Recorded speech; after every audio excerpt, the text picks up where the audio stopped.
آپ کو بتائیں کہ گھوٹکی میں کچے کے علاقے راونتی میں پولیس کا ڈاکوں کے خلاف آپریشن، پولیس نے ڈاکوں کے ٹھکانوں پر قبضہ کر لیا۔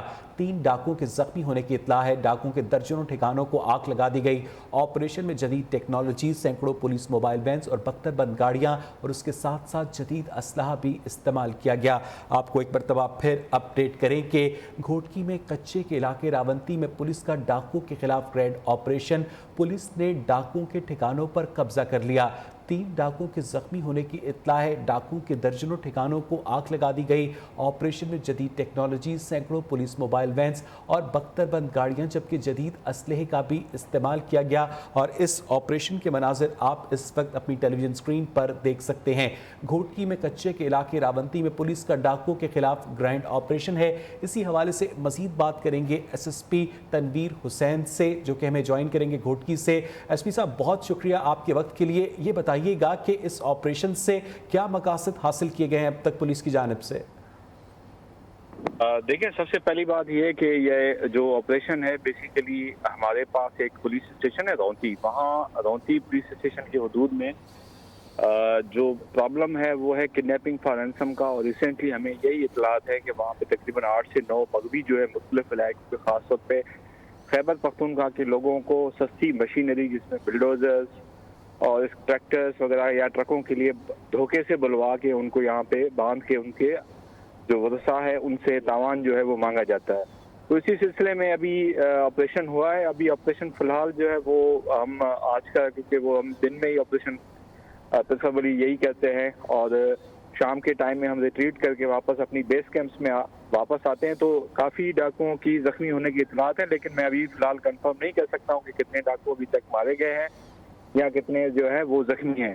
یہ کچھ ایریا ہے جو گڈو جو براج ہے، جو پنجاب کا بالکل بارڈر ہے، اور جہاں پہ ڈاکوؤں نے کافی ساری سالوں سے، تقریباً 30-35 سالوں سے مختلف قسم کے ہائیڈ آؤٹس بنے ہیں، جس میں رحیم یار خان، راجن پور، کشمور، شکارپور، یہ وہ اضلاع ہیں جو پنجاب کے ساتھ ہمارے اور سندھ کے ساتھ جو بارڈرنگ ایریاز ہیں، ان میں یہ مسئلہ کافی سالوں سے بالکل ٹھیک ہے تنویر صاحب، لیکن ہم نے دیکھا ہے کہ اس سے پہلے بھی سیکیورٹی فورسز نے بڑے جوائنٹ آپریشنز بھی کیے ہیں، لیکن اس کے باوجود بھی یہ کچھ عرصے کے بعد دوبارہ سے سر اٹھا لیتے ہیں۔ اس کی وجہ کیا ہے؟ دیکھیں، سب سے پہلی بات یہ ہے کہ جو تمام جو ڈکوائٹس ہیں ان کے پاس جو اسلحہ ہے، میں آپ کو سمپل ایک آپ کے ناظرین کے لیے مثال دوں کہ ان کے پاس جو گن ہے وہ 3 کلومیٹر پہ اگر وہ فائر کریں تو کسی بندے کو اگر ہٹ ہو جائے تو وہ بندے کی ڈیتھ ہو جاتی ہے۔ ہمارے پاس جو اسلحہ ہے وہ ہے تقریباً 600-700 میٹر کی رینج کا، کیونکہ ہم لوگ سویلین آرمڈ فورسز ہیں تو ظاہر سی بات ہے وہ کچھ پابندیاں ہوتی ہیں، لیکن ابھی ریسنٹلی گورنمنٹ آف سندھ نے تقریباً 2 ارب 80 کروڑ روپے کی منظوری دی ہے ویپنز کی۔ ویپنز کا مس میچ ہونا نمبر 1۔ نمبر 2 جو دوسرا ایشو یہ ہے کہ وہاں پہ جغرافیکلی اس کو ایڈوانٹیج ان کو حاصل ہے، وہاں پہ پانی جو ہے وہ ہر سال آتا ہے، وہاں پہ ندی نالیاں بہت ساری ایسے ٹریڈیشنل وہاں پہ قسم کے روٹس ہیں جہاں پہ پانی آ جاتا ہے، تو پولیس کی ایکسیسیبلٹی نہ ہونا اور ویپنز کا بھاری۔ بہت بہت شکریہ تنویر صاحب، آپ نے بہت تفصیل سے معاملے کے اوپر روشنی ڈالی۔ امیر جماعت اسلامی سراج الحق مہنگائی مارچ کے شرکاء سے بات کر رہے ہیں۔ تو پی ڈی ایم اور پی ٹی آئی اور پیپل پارٹی کی پوری قیادت اب جیلوں میں ہوتی، لیکن وہ دن ضرور آئے گا انشاءاللہ کہ اڈیالہ جیل ہوگا اور یہی لوگ ہوں گے، کوٹ لکھپت جیل ہوگا اور یہی لوگ ہوں گے۔ یہ نہیں بچ سکتے ہیں۔ آئندہ الیکشن میں لوگ ووٹ کے ذریعے اس کا احتساب کریں گے۔ انہوں نے پاکستان کو تباہ کیا، پاکستان کو اندھیروں میں دھکیلا، پاکستانی عوام کے ہاتھوں میں IMF اور ورلڈ بینک کے ہتھ کڑیاں ڈالی۔ کیا یہ وہ لوگ نہیں ہیں جنہوں نے آپیا کو امریکہ کے حوالے کیا؟ کیا یہ وہ لوگ نہیں ہیں جنہوں نے کشمیر کو انڈیا کے حوالے کیا؟ کیا یہ وہ لوگ نہیں ہیں جنہوں نے ریمنڈ ڈیوس 3 لاہوریوں کے قاتل کو پروٹوکول کے ساتھ واپس بھیجا؟ کیا یہ وہ لوگ نہیں ہیں جنہوں نے ہمارا دشمن ابھی نندن کو پروٹوکول کے ساتھ واپس بھیجا؟ یہ وہ لوگ ہیں جو اسمبلیوں میں موجود ہیں، لیکن انہوں نے عوام کے لیے ایک قانون نہیں بنایا۔ انہوں نے IMF کے کہنے پر قوانین بنائے، بیرونی دنیا کے NGOs کے کہنے پر قانون بنایا ہے، لیکن ملک کے خاطر، دردی کے خاطر، عوام کے خاطر انہوں نے ایک بھی فیصلہ نہیں کیا۔ یہ لڑتے ہیں آپس میں اپنے مفادات کے لیے۔ ان کا اتفاق ہے کہ اس ملک میں غربت ہو، ان کا اتفاق ہے کہ اس ملک میں جہالت ہو، ان کا اتفاق ہے کہ اس ملک میں مہنگائی ہو، تاکہ لوگ بھوکا رہے اور اپنے غم میں جلتا رہے اور ان کی جرائم پر ان کا نظر نہ ہو۔ لیکن جماعت اسلامی انشاءاللہ تعالی اب میدان میں کڑی ہے۔ اللہ نے ہمیں موقع دیا، ہم مہنگائی کو ختم کر سکتے ہیں۔ P T I people party مہنگائی کا نام ہے، P T I people party جہالت کا نام ہے، پی ٹی آئی اور پیپل پارٹی اس ملک میں امریکی غلامی کا نام ہے۔ جماعت اسلامی آئے گی، ہم عدل اور انصاف کے حکمرانی کو قائم کریں گے۔ جماعت اسلامی آئے گی، ہم انشاءاللہ ظلم اور سود کا نظام ختم کریں گے۔ جماعت اسلامی آئے گی، ہم آپ ہی اب بہن کو واپس لائیں گے۔ جماعت اسلامی آئے گی، ہم کشمیر کو انڈیا سے آزاد کرا کر دم لیں گے۔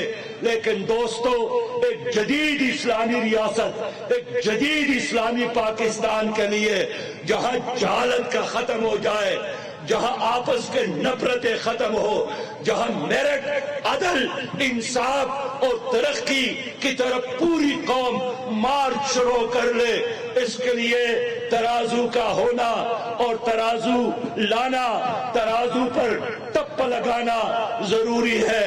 انشاءاللہ آئندہ الیکشن ہم ان ظالموں کے لیے یوم الاحتساب بنائیں گے۔ انشاءاللہ بجلی ختم۔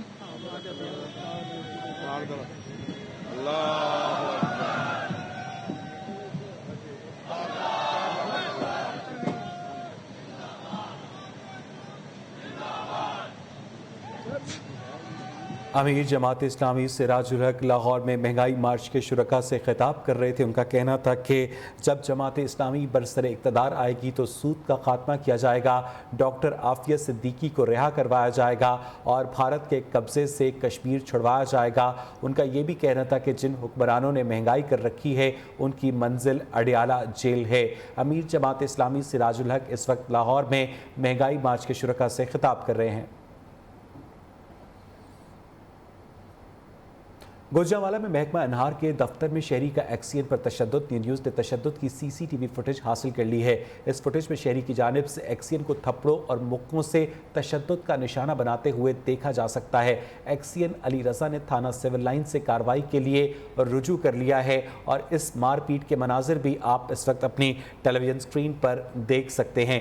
گوجرانوالہ میں محکمہ انہار کے دفتر میں شہری نے ایکسین پر تشدد کیا، نیوز نے تشدد کی سی سی ٹی وی فوٹیج حاصل کر لی ہے۔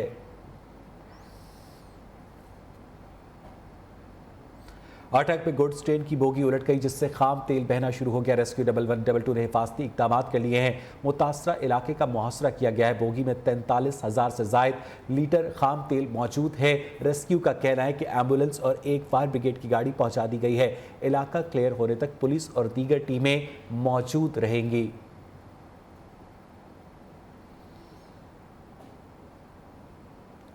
شاہدرہ کے علاقے فروخ آباد سے 2 کم سن بچے مبینہ طور پر اغوا کر لیے گئے۔ نامعلوم موٹر سائیکل سوار گھر کے باہر کھیلتے ہوئے بچوں کو لے گئے۔ سی سی ٹی وی کیمرے میں موٹر سائیکل سواروں کی فوٹیج سامنے آ گئی ہے۔ پولیس نے خصوصی ٹیمیں تشکیل دے کر بچوں کی تلاش شروع کر دی ہے۔ شاہدرہ میں 2 نامعلوم موٹر سائیکل سوار گھر کے باہر سے کھیلتے ہوئے 2 بچوں کو اغوا کر کے اپنے ساتھ لے گئے اور ان معصوم بچوں کی تصاویر بھی آپ اس وقت اپنی ٹیلی ویژن اسکرین پر دیکھ سکتے ہیں۔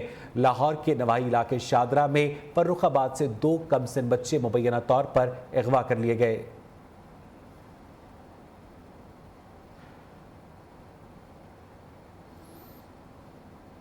کوئٹہ میں مصطفیٰ نواز کھوکر سیمینار سے خطاب کر رہے ہیں۔ دوستوں، نہ تو اس ملک میں جمہوریت ہے اور نہ ہی اس ملک میں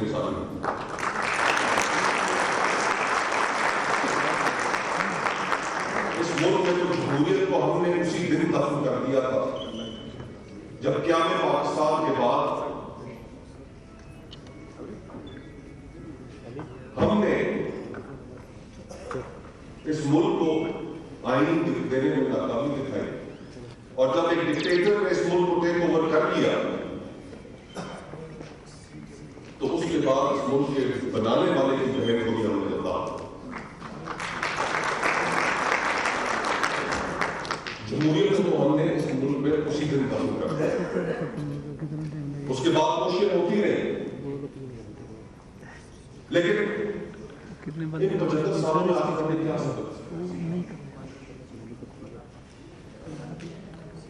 بھارت اور پاکستان ایک ساتھ آزاد ہوئے۔ جس وقت پاکستان کے اندر پہلے الیکشن ہونے چاہ رہے تھے ایڈلٹ فرینچائز کے تحت، اس وقت انڈیا میں 4 الیکشن ہو چکے تھے، 3 پارلیمنٹس ان کی اپنی ٹرم کو کور کر چکی، اور ہمارے یہاں پہلا الیکشن ہونے چاہ رہا۔ پہلے دن سے یہ فیصلہ کر لیا گیا تھا کہ اس ملک میں جمہوریت کو نہیں بدلنے دیں گے، اور یہ کنٹینیوس ڈی جنریشن ہے جو آج ہم دیکھ رہے ہیں کہ سیاسی جماعتیں لوگوں کے مسائل سے ہٹ کر صرف اور صرف اقتدار کی خواہش اور پاور پالیٹکس میں بری طرح بدل چکی ہے۔ ایک بڑے سمے کے بعد ایک آئین تیار کیا، اس آئین بنانے والے کے ساتھ ہم نے کیا، اور یہ سب کتاب جس کو ہم آئین کہتے ہیں، یقین مانیے اس میں 8 آرٹیکل 8 سے لے کر 28 تک ہی آئین ہے۔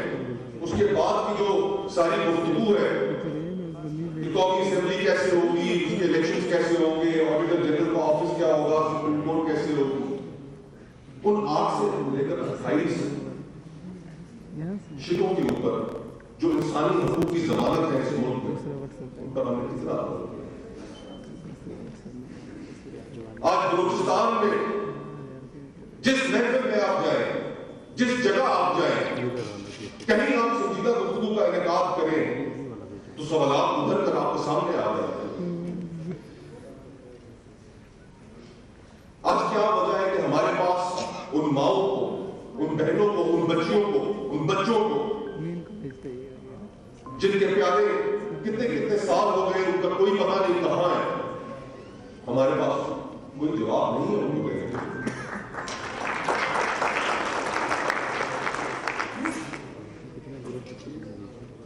عدالتیں جن کے ذمے یہ آئین نے ذمہ داری لگائی ہے کہ وہ انسانی حقوق کے تحفظ کو اس ملک میں یقینی بنائیں گے، وہ عدالتیں خاموش ہیں۔ انصاف کے منصب پر بیٹھے لوگ توجہ نہیں دے پا رہے ان مسائل کی جانب، اور معاشرہ پہ گھٹتا چلا رہا۔ کتنی دفعہ ایسے ہوا کہ اسلام آباد میں کتنی دفعہ آپ لوگ ہمارا ضمیر جگانے وہاں پر آئے، اہل اقتدار کا ضمیر جگانے وہاں پر آئے، ہم میں سے کچھ لوگ وہاں پر پہنچے، رکے میں پہنچے، اظہار ہمدردی بھی کی، اظہار یکجہتی بھی کی، لیکن آج تک ہم اس معاملے کا حل نہیں نکال سکتے۔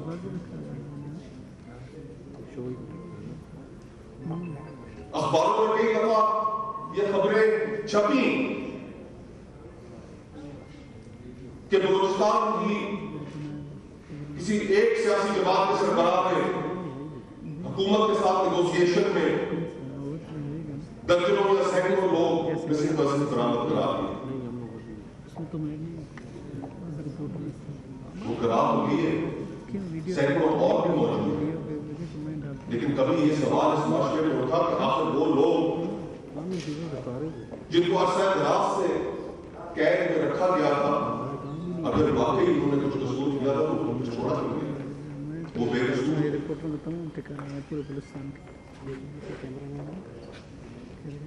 اس ملک میں ہم نے کوئی ایسا موقع نہیں جانے دیا کہ جس میں ہم نے اس ملک کے شہریوں کو اس ملک سے دور کرنے کی کوشش کر دی، اور حالات کی سنگینی کو مد نظر رکھتے ہوئے